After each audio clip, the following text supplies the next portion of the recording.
Yüzüm gülüyor yolunda, ne yapsam olmuyor.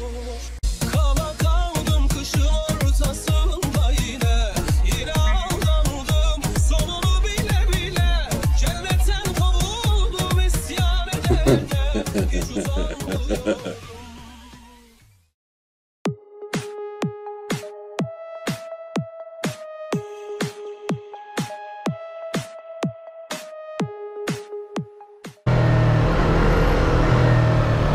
Vay dayıma bak be.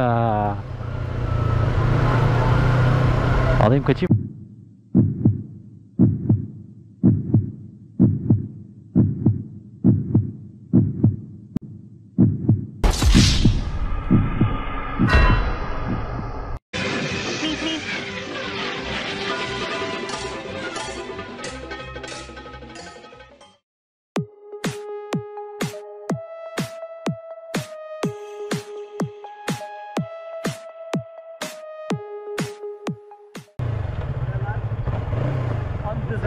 Tatlısı neredesin sen ya? Gel dışarı güzel.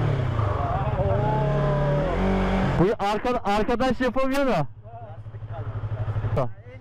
İn de göstereyim. Bak ısıttım o kadar.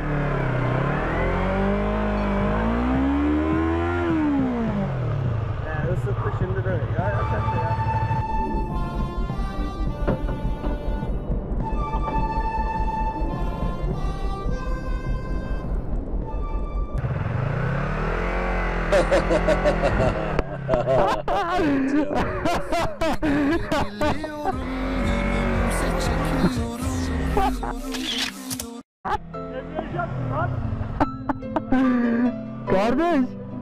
Kardeş oyuncak değil bu.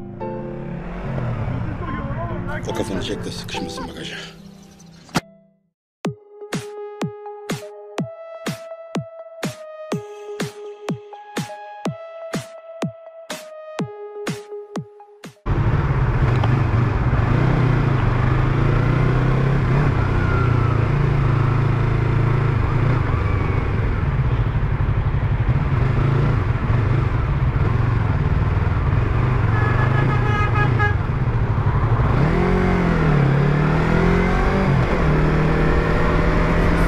Hep motorlarım olacak, biraz daha arabalar olsun abi.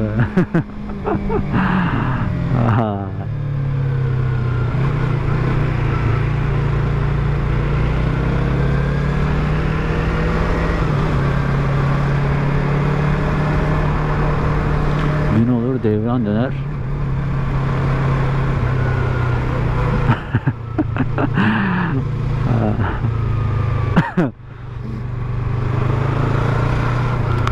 Ama tabii her durumda hasar görecek insan yine biziz.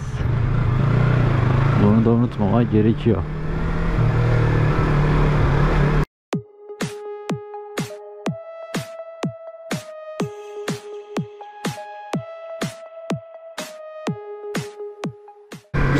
Sabah uyandım. Yanımda yoksun demeyeceğim tabii ki. Sabah uyandım. Önümde iki seçenek vardı. Ya motorla gelmek, ya metrobüse binememek. Lan kafama karga iniyordu. Çüş.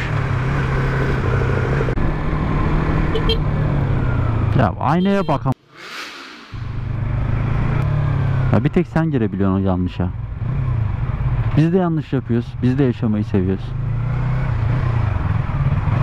Tek sığır sen misin oğlum? Sığırlık yapamıyoruz mu?